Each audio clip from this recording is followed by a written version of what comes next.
Hello, hello, bonjour et bienvenue dans cette vidéo où je vais te parler d'un sujet très simple qui est sortir de sa zone de confort. Je suis en dehors de mon cadre habituel, là je suis à Lyon pour une formation.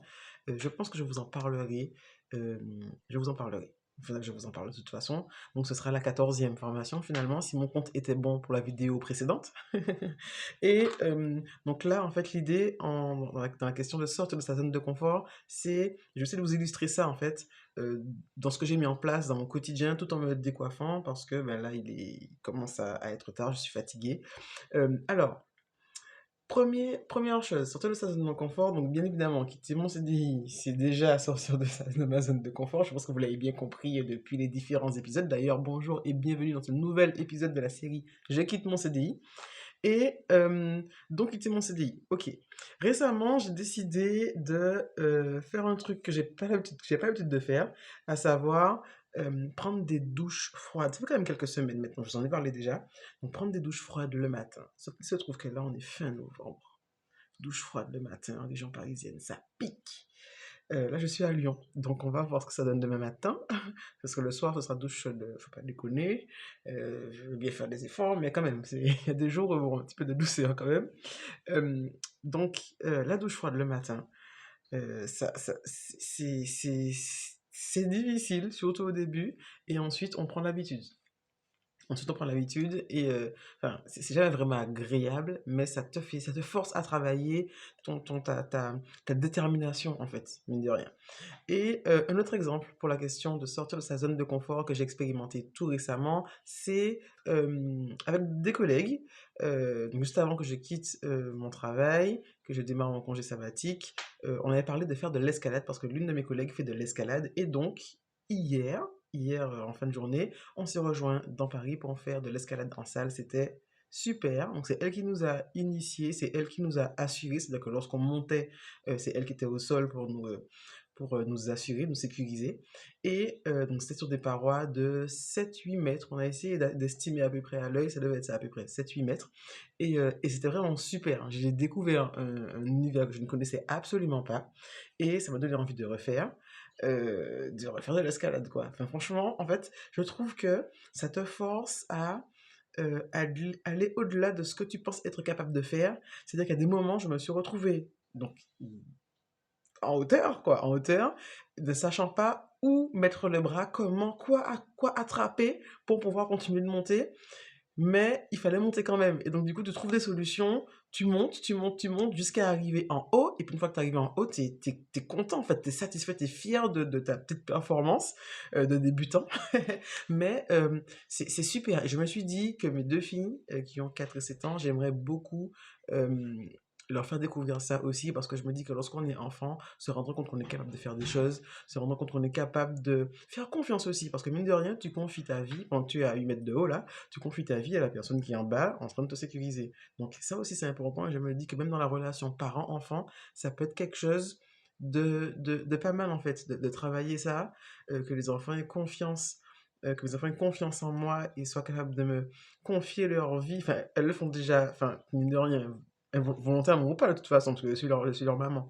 Mais voilà, là, il y a quand même une notion de je te fais confiance, tu es ma sécurité, tu veilles sur moi, et moi je me dépasse, moi je fais des efforts, moi je monte. Et je me dis, ouais, ça vaut peut-être le coup d'essayer ça avec les enfants. Si jamais j'essaie, je vous en reparlerai. Et donc, sortir de sa zone de confort, aujourd'hui, en pratique, ce que c'est, ben, je n'ai pas forcément l'habitude de me déplacer toute seule, parce qu'en général, ben voilà, ça va être pour des occasions, ça va être en famille, ça va être, voilà. J'ai déjà été à Lyon l'an dernier en mode entre guillemets touriste, donc j'ai suivi un peu les personnes avec qui j'étais. Et donc, je me suis pas forcément attardé sur les détails les transports, etc. On a même pris le bus touristique, mais vraiment, voilà quoi, touriste. Donc, moi, j'ai suivi le mouvement, tout simplement. Donc, cette fois-ci, je devais revenir en formation. Il fallait voilà, prendre l'hébergement, les transports, donc regarder les trajets, etc., se renseigner. Et ça déjà, donc pour moi, c'est bien. Je trouve que c'est une bonne chose de faire ce genre de petites choses toute seule parce que ben, tu te rends compte que ben, déjà, c'est pas si compliqué et que, en fait, c'est simple. Si tu sais lire et lever la tête, en principe, tu peux t'en sortir. Euh, parler aussi pour demander de l'aide si besoin, lire, mais pour trouver ta direction, ton chemin sur les différents quais de train, voilà, etc. Euh, voilà, ça c'est cool de faire des choses que tu n'as pas l'habitude de faire. En soi, c'est pas extraordinaire d'aller dans une ville différente tout seul, toute seule, mais quand tu avais l'habitude de le faire, ben c'est cool en fait, c'est cool. Et donc là, autre petit changement, peut-être que je finisse ça quand même. Je ferai mes notes du soir tout à l'heure. Autre changement, du coup, je suis justement dans un centre qui s'appelle le centre Jean Bosco, donc sur les hauteurs de Lyon, à Fourvière. Donc on prend le métro, le funiculaire, et on se retrouve dans les hauteurs, pas loin de la basilique de Fourvière, qui est magnifique, parce que je suis en train de suivre une formation dans les parages durant tout un week-end. Et donc là, je suis en dehors de chez moi et je me suis dit, bon, ok, je vais essayer d'enregistrer une vidéo en dehors de chez moi et voir si je suis capable d'installer mon matériel comme il faut pour réussir à tourner. J'espère que le son, ça va aller. Vous avez compris que dans les vidéos précédentes, c'est sûr que c'est de tâtonner toujours. Donc là, j'ai essayé de garder le micro qui avait fonctionné la dernière fois, mais qui n'est pas mon gros micro qui prend de la place.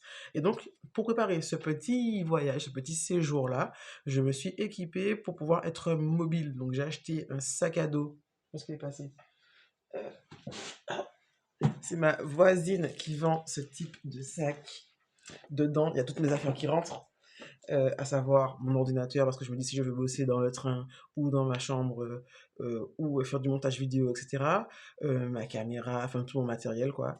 Et j'essaie de m'équiper en matériel mobile. Donc oui, j'ai ma caméra habituelle, mais j'ai pris des petites choses pour pouvoir fixer mon micro en hauteur, fixer une lumière supplémentaire. Finalement, je me suis rendu compte qu'il y avait une petite lumière d'appoint sur le bureau. Bah, c'est celle que j'ai utilisée, parce que si j'utilise ma lumière à moi, ce sera beaucoup trop fort et je risque de finir avec des yeux un peu douloureux, souffrants. Voilà. Et donc, je suis en train, voilà, juste là, s'installer sur un petit bureau, le lier derrière. Ça, c'est mon livret de formation qu'on voit un peu derrière.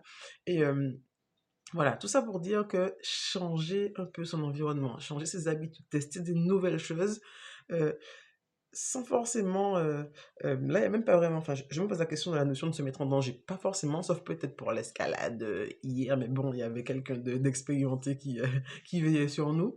D'ailleurs, merci beaucoup Yasmina pour cette découverte, c'était vraiment sympa, c'est vraiment super. Ouais, j'espère refaire ça à l'occasion. Donc ouais, sortir de sa zone de confort, prendre des risques un peu. L'escalade, c'est quand même un petit peu prendre des risques, parce que tu te sens pas forcément à l'aise, tu te sens pas forcément... euh, oui, enfin, tu maîtrises pas, tu débutes, donc forcément, il y a des risques, quoi, de lâcher, et puis finalement de tomber, et ce sera à l'autre en bas de sécuriser tout ça, de mettre en sécurité. Et donc, comme je disais, faire des petits changements, tester des nouvelles choses, ça c'est bien, ça te montre que tu es capable de faire des choses toi-même, de faire des choses différemment, de te débrouiller, en fait. Euh, bon, je dois dire que mon petit mari chéri, mes filles me manquent ce soir, clairement. Euh, mais bon, on a fait le petit appel en visio du soir, la prière ensemble et tout par téléphone. Et voilà, ça va très bien se passer. J'ai hâte de les retrouver déjà. Et voilà, je crois que c'est à peu près tout pour cette vidéo-là. Je voulais vraiment faire cette vidéo-là, ben, déjà pour tester, voir ce que ça donne. Moi, ce que vous en pensez de cette vidéo-là faite ben, en dehors de mon cadre habituel. Euh, je ne suis pas forcément en déplacement tout le temps, mais j'ai envie aussi de me déplacer dans l'Hexagone et aux Antilles quand je ferai des passages là-bas, pour pouvoir faire des ateliers en présentiel et ben, à l'occasion, dans une chambre d'hôtel, me filmer une vidéo comme je suis en train de le faire maintenant. Et voilà, dites-moi ce que vous en pensez encore une fois. Euh, Moi, je suis contente d'avoir fait ce test. Je suis contente d'avoir testé toutes ces nouvelles petites choses ces derniers temps. Et puis, n'hésitez pas, comme d'habitude, dans les commentaires, à me poser vos questions pour que je puisse y répondre dans une prochaine vidéo. Ce sera vraiment avec grand plaisir. Euh, N'hésitez pas sur la thématique que vous voulez, en particulier, bien sûr, le fait de quitter mon boulot et de ce que je suis en train de mettre en place maintenant. Et moi, je vous dis à très bientôt dans une prochaine vidéo. Ciao!